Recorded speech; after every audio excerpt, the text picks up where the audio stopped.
빌립보서 4장 4절로 7절 우리 함께 합독하실까요? 시작.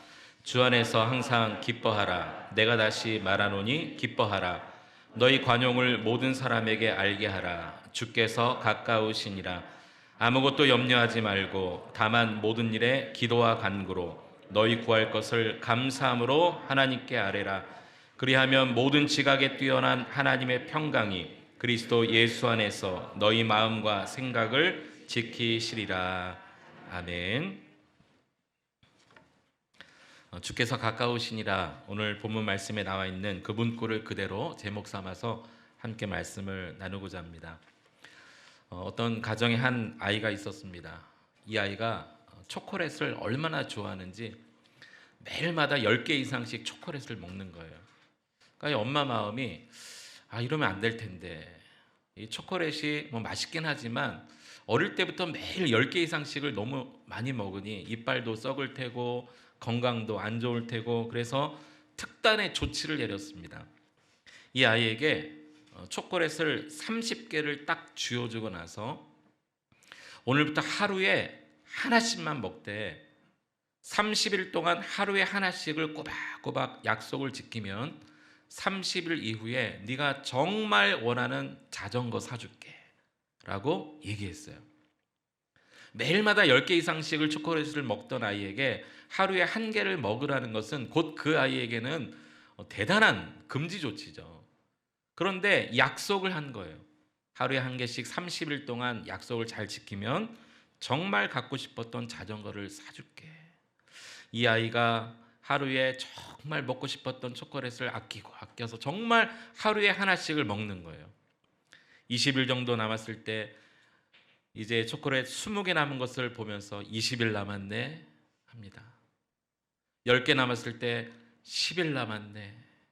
5개 남았을 때 5일 남았네. 3개 남았을 때 3일 남았구나. 이제 곧 다가오는구나. 이제 자전거를 살 수 있겠구나. 얼마나 간절히 그것을 기다렸을까요? 여러분은 혹시 이와 같이 최근에 정말 사모하고 간절히 기다리는 것 있으십니까? 여러분 한번 생각해 보세요. 나는 정말 사모하는 게 있나? 내가 정말 기다리고 있는 것 있나? 우리 모든 그리스도인들이 정말 기다려야 될 것 중에 하나가 무엇이냐면 우리 예수님의 다시 오심입니다. 사실 기독교는 기다림의 종교입니다. 사모함의 종교입니다.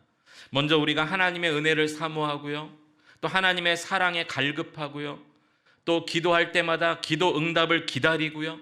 이뿐이 아닙니다. 여러분, 구약시대 성도들은 약속한 메시아를 기다렸습니다. 그랬더니 2000년 전에 진짜 예수님이 메시아로 오셨습니다.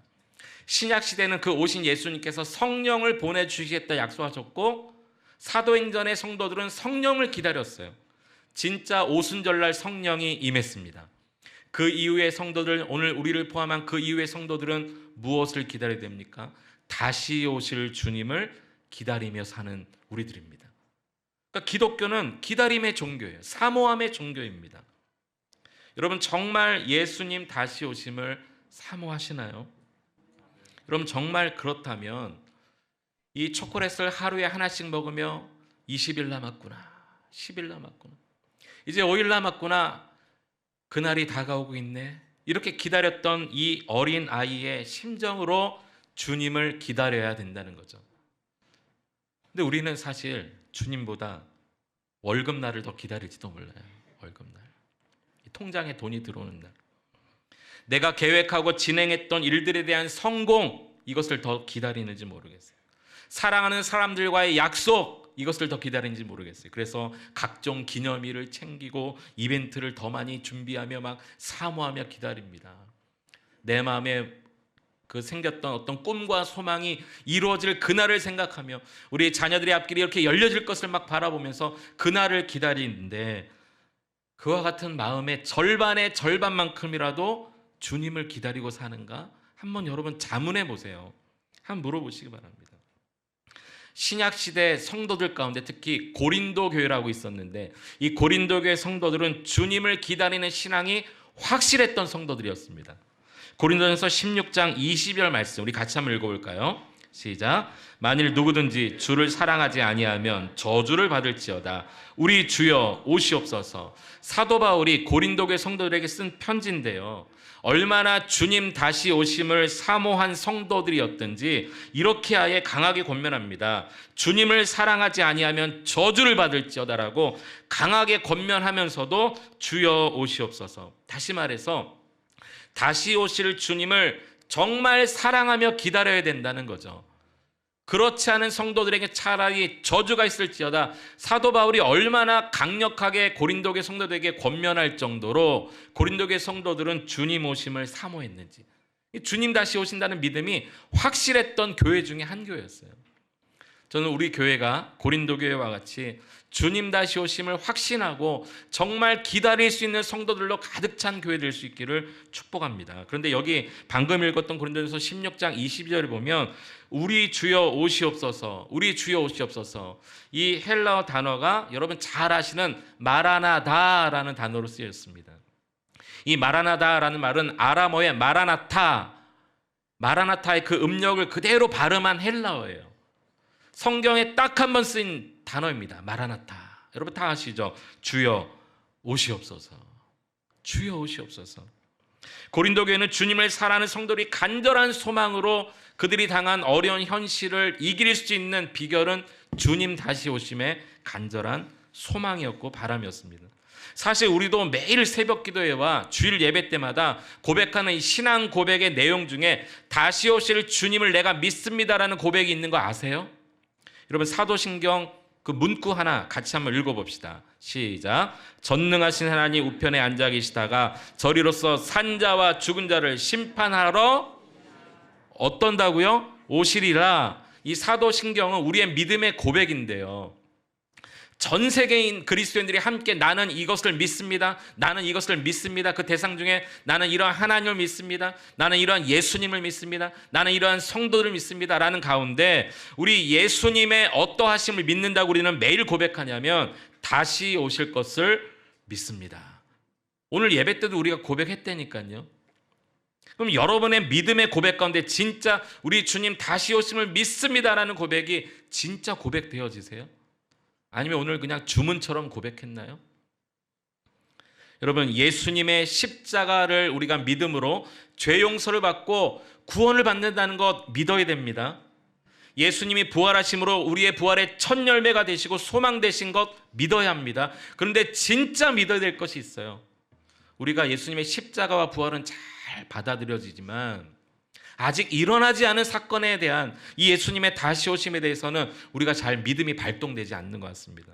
그러나 예수님을 믿는다는 그 믿음의 말 가운데는요, 십자가 사건을 믿습니다. 부활을 믿습니다. 그리고 재림까지를 믿을 때 예수님을 믿는다는 의미가 되는 것입니다. 내가 예수 믿는 사람인가? 이 말의 의미 가운데 재림까지가 포함되어져 있다는 거예요. 오늘 예수님이 다시 오심을 정말 믿으시기를 축원합니다. 그러면 주님 맞을 준비를 하며 사는 것이죠. 감사하게도 사도 바울은 오늘 읽은 이 빌립보서를 통해서 곧 주님 다시 오시니 이렇게 사십시오라고 권면하고 있어요. 이 빌립보서는 여러분 잘 아시듯이 옥중서신입니다. 바울이 복음 전하다 감옥에 갇혀서 있었지만 빌립보 교회 성도를 향해서 간절한 마음으로 편지를 썼어요. 오간에서. 여러분 감옥에서 편지를 썼으니 얼마나 간절했을까요? 내가 여기서 살아나갈 그런 보장이 되어지지 않는 그 사도 바울의 입장에서 얼마나 간절히 유언과 같이 이 빌립보서를 썼을까요? 특히 빌립보서 4장 전체는 권면의 장입니다. 여러분 성경에 보면 4장 2절 위에 소제목 하나가 달려 있어요. 권면 이렇게 돼 있습니다. 바울의 권면이에요. 그 중에서 우리가 읽은 4절에서 7절 이 사이는요, 동그라미가 되어 있습니다. 여러분 성경에 보면 이렇게 동그라미 중간중간 되어 있죠. 빌립보서 4장 보면 2절 3절이 같은 그 동그라미 영역 안에 묶여 있다는 뜻이고요. 4절부터 7절이 묶여 있고요. 8절 9절이 묶여 있습니다. 이 동그라미가 그냥 있는 게 아니라 이렇게 한 묶음이라는 거예요. 그러면 오늘 바울의 간절한 권면 가운데 한 덩어리인 우리가 4절로 7절까지 읽었는데요. 이 4절로 7절을 읽은 이 말씀을 가만히 묵상해 보면 이제 우리 주님 곧 다시 오시니 이렇게 사십시오라고 세 가지를 권면합니다. 오늘 그 권면을 함께 나누고자 합니다. 첫 번째 바울이 권면한 것은 무엇이냐면 기뻐하며 살라는 것입니다. 기뻐하며 살라. 우리 주님 곧 다시 오시니 기뻐하라는 거예요. 4절 말씀에 보면 주 안에서 항상 기뻐하라. 내가 다시 말하니 기뻐하라. 무려 2번씩이나 반복하며 기뻐하라고 명령하고 있습니다. 특히 주 안에서 기뻐하라, 이 말의 의미가 무엇이냐면 주 안에서는 기뻐해도 됩니다, 이런 의미예요. 바울이 지금 감옥에 갇혀 있습니다. 그러나 빌립보 교회 성도들에게 말합니다. 내가 감옥에 갇혀 있는 일로 인해서 낙심하지 마십시오. 좌절하지 마십시오. 나는 이 감옥에 갇혀 있는 것이 아니라 주 안에 있으니 여러분 기뻐해도 됩니다, 이런 의미로 쓰고 있어요. 그리고 빌립보 교회 성도를 향해서도 당신들도 여러분들도 성도님들도 여러 가지 환난과 시험이 많지만 그것 때문에 마음이 무너지지만 그러나 주 안에 계신 분들은 기뻐해도 됩니다, 이렇게 말하면서 기쁨의 조건을 주 안에서라고 말하고 있습니다. 우리 기독교는 기쁨의 종교입니다. 그러나 이 기쁨은 세상적 기쁨과 개념이 다르죠. 믿지 않는 자는 이해할 수 없는 기쁨을 우리는 누리고 살고 있습니다. 왜냐하면 그 기쁨은 주 안에 있을 때만 누릴 수 있기 때문인 것이죠. 여러분 지금 가정에 어려움이 왔습니까? 그것 때문에 낙심이 되고 좌절됩니까? 그러나 주 안에서는 기뻐하셔도 됩니다. 이게 성경의 선포입니다. 내가 주 안에 거하는 사람인가? 환경과 관계없이 기뻐하십시오. 기뻐해도 되는 것입니다. 고난으로 인해 힘든 일이 있고 그것 때문에 많이 지치고 힘을 잃었지만 여러분 주 안에서는 기뻐해도 됩니다. 그래서 정말 주 안에 사는 그리스도인들은요, 자기 인생의 사전에 낙심, 절망, 좌절, 우울, 포기 이런 단어는 없습니다. 왜냐하면 환경과 관계없이 주 안에서는 언제든지 기뻐해도 되는 것이기 때문이죠. 여러분은 언제 가장 기뻐하십니까? 여러분은 무슨 일로 기뻐하시나요? 상담학자들이 이 내담자들을 만나서 연구하다 보니까 많은 사람들을 상대하다 보니까 사람이 보편적으로 느끼는 기쁨의 4단계가 있다고 합니다. 1단계부터 4단계 이 4가지 정도에 해당되면 보통 기쁨을 느끼더라는 거예요. 그런데 1단계는 가장 낮은 단계고 4단계는 가장 고차원적인 단계인데 1단계는 어떤 단계냐면 사랑받을 때 사람들이 기뻐한다는 거예요. 굉장히 당연하고 가장 기초적인 거죠. 그래서 어릴 때부터 자녀들이 가정에서 사랑을 듬뿍 받으면요, 그 아이가 정말 건강한 아이로 보편적으로 자랍니다. 그리고 나와 지금 함께하는 사람들이 나에게 사랑합니다라고 말해줄 때 기쁨이 생기는 거예요. 여러분 그런 의미에서 옆에 있는 분에게 우리 진심을 담아서 한번 고백합시다. 사랑합니다. 고백합시다. 사랑합니다. 또 다시요. 저를 사랑해 주세요. 네, 기쁨을 서로 주고 받아야죠. 너만 기쁘냐? 나도 기쁘고 싶다, 이런 거죠. 가장 기초적인 1단계 사랑받을 때. 두 번째는요, 소중한 것을 얻었을 때 기뻐하더라는 거예요. 어떤 사람은 정말 가난했는데 열심히 일해서 돈을 벌었다, 기쁨이 생기는 거죠. 명예를 얻고 또 사랑하는 사람을 만나고 만족스러운 결과를 얻을 때 기뻐진다는 거예요. 세 번째 조금 고차원적인 단계는요, 자족할 때 기뻐하더라는 거예요. 형편과 처지를 스스로 만족할 때, 좀 돈이 없어도 만족할 때, 건강하지 않아도 만족할 때. 마지막 4단계 가장 고차원적인 단계는 어떤 단계인지 아십니까? 내게 있는 것을 나누며 살 때 그렇게 기쁘다는 거예요. 물질을 나누고 지식을 나누고 사랑을 나누고 재능을 나누고 무엇인가 내가 가진 것 많지는 않지만 이렇게 나누고 기부할 때 나도 모르게 받은 게 아닌데 오히려 내 것이 소비되어지고 희생되어지는데 그렇게 기쁘다는 겁니다. 여러분 저도 언제 가장 기쁜지 아세요? 언제 가장 기쁠 것 같으세요? 저도 여러분에게 여러분과 말씀 나눌 때 너무너무 기뻐요. 사실 이 시간 올라와서 온 에너지를 다 쏟고 내려가거든요. 왜냐하면 그게 제게 기쁨이기 때문에 그래요. 하나님의 은혜를 나눌 때 너무너무 기쁘더라고요. 여러분도 주변에 많은 사람들에게 한번 나눠보세요. 받을 때보다 기쁨이 배가 되는 것입니다. 바울은 이것을 알았어요. 자기 자신에게 있는 것을 나눌 때 기쁨이 더해지더라는 것을 바울이 알았습니다. 그리고 이렇게 고백을 합니다. 같은 성경 빌립보서 1장 18절에 보면 그러면 무엇이냐 거칠애로 하나 참으로 하나 무슨 방도로 하든지 전파되는 것은 그리스도니 이로써 나는 기뻐하고 또한 기뻐하리라 이렇게 고백합니다. 바울이 내가 기쁘고 또 기쁘다라고 말했던 것이 무엇이냐면 어떠한 방법이든지 그리스도가 전파되는 것, 바울이 만났던 예수를 나누는 것, 주님께 받은 사랑을 나누는 것. 그래서 바울은 유대인이든 이방인이든 내가 그 사람과 상대하기 위해서 내가 율법을 아는 자이지만 때로는 율법을 모르는 자처럼 그렇게 상대하겠다고 말하지 않습니까? 어떻게든 자신이 만난 예수를 전하며 살 때 기쁘고 또 기쁘다. 바울도 그렇게 고백했어요. 여러분, 이 바울이 오늘 권면하고 있습니다. 주님 오실 때가 다 됐으니 기뻐하며 삽시다. 여러분도 여러분에게 있는 거 나누며 여러분 기뻐하며 사는 여러분 될 수 있기를 축복합니다. 또 다른 하나를 권면하는데요. 우리가 나눠야 될 것 중에 또 다른 하나, 은혜도 나누고 사랑도 나누고 뭐 물질도 나누고 재능도 나눠야 되지만 바울은 또 반드시 나눠야 될 것을 권면하는데 그것이 바로 두 번째 권면입니다. 바로 관용입니다. 관용. 5절 한번 보십시오. 너희 관용을 모든 사람에게 알게 하라. 이건 나누라는 거거든요. 그러면서 주께서 가까우시니라 그렇게 말하고 있어요. 관용이란 말의 사전적 의미가 이런 말입니다. 남의 잘못 따위를 너그럽게 받아들이거나 용서하는 것. 다시 말해서 즉 자신의 우위성을 내세우지 않고 타인의 결점을 보았을 때도 부드럽고 인자한 태도로 그것들을 수용하는 것입니다. 이것은 그리스도인의 가장 기본적인 성품 아닐까요? 이 관용은요, 내가 하나님으로부터 어떠한 무조건적인 은혜를 받았는지를 아는 사람만 베풀 수 있는 성품입니다. 자격 없는 자가, 이 죄와 허물로 이미 죽었던 자가 하나님으로부터 어떠한 구원을 받았는지를 확실히 인식하는 자가 베풀 수 있는 성품, 관용입니다. 그런데 이 관용을 모든 사람에게 알게 하라는 거예요. 모든 사람에게.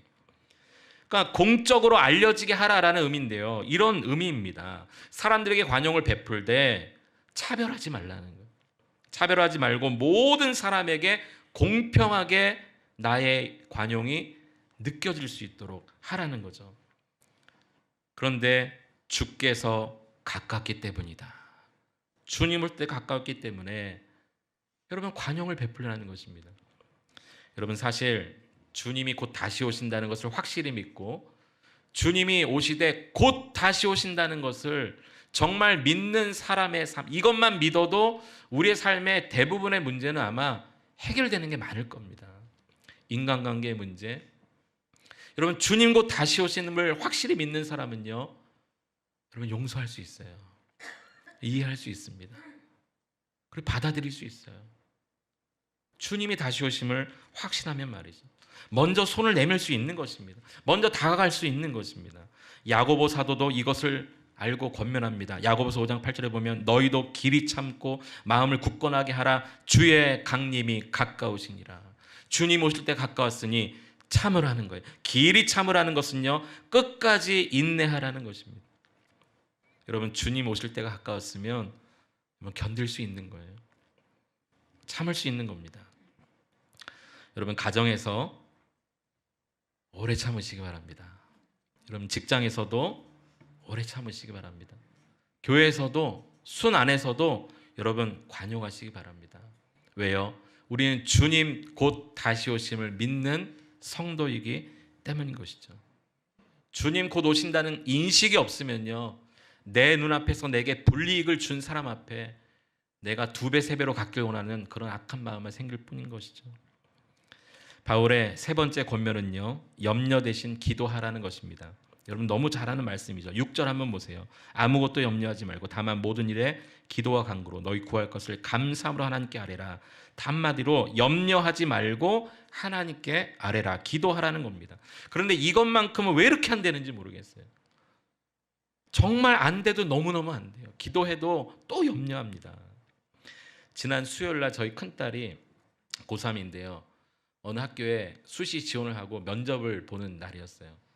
제가 지금까지 목회하느라고 거의 2딸을 저희 아내가 키웠고 사실 2딸이 어떻게 자라는지 잘 기억이 안 날 정도로 그렇게 못난 아빠인데 그래도 고3이니까 아침에 좀 아이들 뭐 가까운 지하철역이나 학교라도 좀 등교시켜주고, 그러니까 제가 운전수 역할은 좀 해야 되겠다. 그래서 나중에 두 딸이 아빠가 해준 게 뭐가 있으면 내가 운전은 했지 않냐 이러면서 좀 얘기를 해보려고 운전이라도 열심히 하려고. 근데 그날이 수요일이고 또 낮이어서 우리 큰아이 첫 번째 그 수시 면접 날이라 좀 대동을 했어요.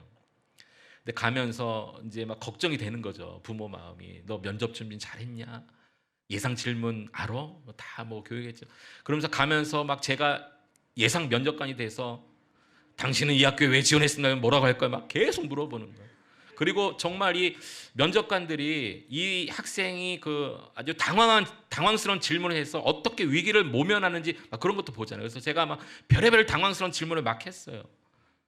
학교 도착할 때까지 막 계속 했던 것 같아요. 그런데 막 시간이 없어서 빨리 이렇게 내렸는데 그만 아이가 들어가고 나서 아차 기도를 안 해준 거예요. 기도를.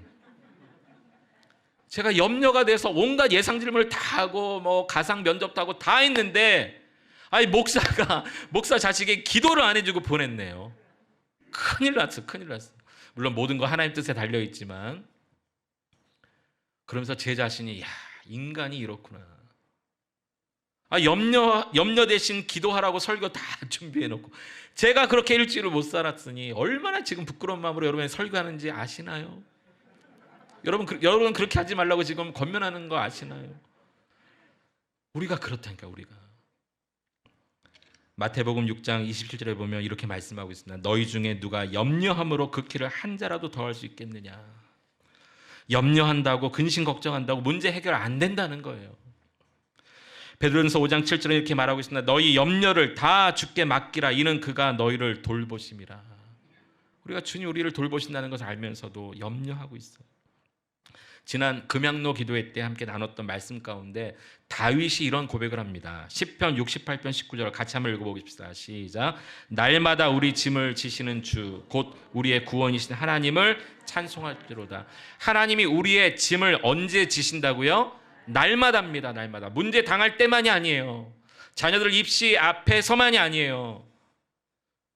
날마다입니다. 날마다. 오히려 우리는 날마다 주님을 의지하지 못하는데, 우리는 날마다 기도하지 못하는데, 날마다 하는 것은 그저 염려, 근심, 걱정뿐인데, 이런 우리를 향해 날마다 주님은 우리의 짐을 져주신다는 거예요. 이 말이 너무 감사가 되면서도 또 이렇게 해석이 돼요. 얼마나 날마다 우리가 염려하고 매일매일 염려하니 주님이 얼마나 그 짐이 무거우실까. 우리의 짐을 져주시는 그 짐은 전부 염려의 짐 아닐까요? 우리 근심 걱정의 짐 아닐까요? 옥중에서도 간절한 마음으로 빌립보의 성도를 향해서 우리 주님 가까이 왔으니 이렇게 살라라고 권면했던 세 가지 권면. 기뻐하며 살라, 관용하며 살라, 염려 대신 기도하며 살라. 이 세 가지 명령은 사실 내용적으로 보면 각각 다른 메시지입니다. 그렇죠? 기뻐하라, 관용해라, 염려하지 말라. 전부 다른 메시지지만 하나로 딱 귀결되어지는 문구가 하나 있어요. 그 문구가 오늘 제목입니다. 주께서 가까우시니라. 주님 오실 때가 가까이 왔으니 기뻐하며 살라는 거예요. 주 안에서는 기뻐해도 된다는 거예요. 주님 오실 때 가까이 왔으니 좀 제발 용서하며 살라는 겁니다. 주님 오실 때가 가까이 왔으니 염려하지 말고 기도하며 살라는 거예요. 그런데 놀라운 것은 어떤 것이지 아십니까? 말씀을 준비하다가 마음에 확 와닿았던 게 하나 있었어요. 바로 이것이 천국에서 누릴 삶이더라고요. 한번 생각해 보세요. 천국은 기쁨만 있는 곳입니다. 천국은요, 예수 믿고 죄사함 받고 용서함 받은 이 관용의 은혜를 받은 자만 가는 곳이죠. 천국은요, 근심 걱정할 필요가 없는 곳입니다. 그러니까 이렇게 말씀하신 이 권면은요, 정말 주님 올 때 가까이 왔으니 천국 들어가기 전에 미리 이 땅에서 이것을 연습해라, 그런 말씀 아닐까요? 여러분, 기뻐하며 사는 것을 좀 연습합시다. 서로 관용하고 너그럽게 용서하는 것 연습합시다. 염려하지 않는 것 연습합시다. 왜요? 주님 오실 때가 가까웠고 이것은 천국에서 우리가 누리게 될 삶이기 때문에 그렇습니다. 그래서 정말 주님 다시 오심을 믿는 사람은 진정한 기쁨을 누리며 삽니다. 진짜 용서하며 삽니다. 진정한 염려 없음을 경험할 수 있습니다. 제가 어릴 때 동네 친구들하고 밖에 나가서 자주 했던 놀이 중에 하나가 뭐냐면 땅 따먹기라는 놀이가 있습니다. 땅 따먹기 아세요? 땅 따먹기. 우리 남자분들 대부분 하셨죠. 그리고 남자 같은 여자분들 많이 하셨죠. 땅 따먹기. 이렇게 큰 운동장이나 뭐 공터에 크게 사각형을 그려놓고요. 각 귀퉁이 내 모서리에 이렇게 뼘으로 이렇게 재가지고 자기 기본적인 땅을 만듭니다. 그리고 돌멩이로 한 번, 두 번, 세 번 해서 그 땅 안에 딱 들어오면 그만큼 자기 땅이 되는 거예요. 그럼 또 옆에 이어서 이렇게 빼밀자면은 또 땅이 넓어지고. 근데 여러분 이 땅 따먹기를 할 때 왜 이렇게 싸우는지 몰라요. 뭐 금을 돌이 세 번 안에 못 들어오거나 금에 돌이 걸치면 아웃이거든요. 금을 밟았다 안 밟았다 뺨을 쟀는데 막 넘었다 안 넘었다 하면서 얼마나 싸우는지 몰라요. 그러다가 누군가의 어머니가 창문을 열고 성우가 밥 먹으러 들어와라. 그러면 그 열심히 피 튀기며 싸우던 땅 따먹기 다 돌 던져놓고 내일 보자, 내일 또 만나 그러고 가는 거예요. 여러분 우리 인생이 이런 인생 아닐까요? 이 땅에서 피 튀기게 싸우며 살고요. 좀 더 다른 사람보다 돈 많이 벌기 위해서 살고요. 그렇게 열심히 살다가 사랑하는 아들아 이제 와라. 그러면 다 놓고 가는 인생. 다시는 그걸 할 수 없어요. 이게 나그네 인생인 거죠. 여러분 이 땅에서 그러므로 모든 것 다 갖추어 살 필요가 없습니다. 대충 살자는 의미가 아니에요. 완벽하지 않아도 된다라는 의미입니다. 좀 덜 가져도 괜찮아요. 좀 덜 건강해도 괜찮아요. 내가 꿈꾸는 거 다 이루지 못해도 괜찮아요. 우리는 주님 부르시면 네 하고 갈 수밖에 없는 인생이에요. 땅 따먹기는 내일이라도 만나서 다시 할 수 있지 우리 주님 부르시면 내일이 없어요. 그냥 놓고 가야 됩니다. 그러므로 우리 주님 곧 다시 오실 때가 있음을 믿는 사람, 내 인생의 마지막 주님 부르실 때가 다가오고 있음을 믿는 사람은 성숙한 성도가 되는 것입니다. 기뻐하며 살 수 있어요. 용서하며 살 수 있습니다. 염려 대신 기도하며 살 수 있습니다. 우리가 가진 성경 요한계시록 66권 중에 제일 마지막 책인 요한계시록 제일 마지막 장 마지막 절 두 절이 어떤 말씀인지 혹시 아세요? 우리 같이 한번 요한계시록 22장 마지막 두 절을 함께 읽어보겠습니다. 시작. 이것들을 증언하신 이가 이르시되 내가 진실로 속히 오리라 하시거늘 아멘. 주 예수여 오시옵소서. 주 예수의 은혜가 모든 자들에게 있을지어다. 아멘. 성경 66권 이 요한계시록 22장 19절까지 기록된 이 모든 말씀을 증언하신 이가 이르시되 마지막 주님의 한마디 내가 진실로 속히 오리라. 우리 주님의 마지막 말씀이었습니다. 내가 진실로 속히 오리라.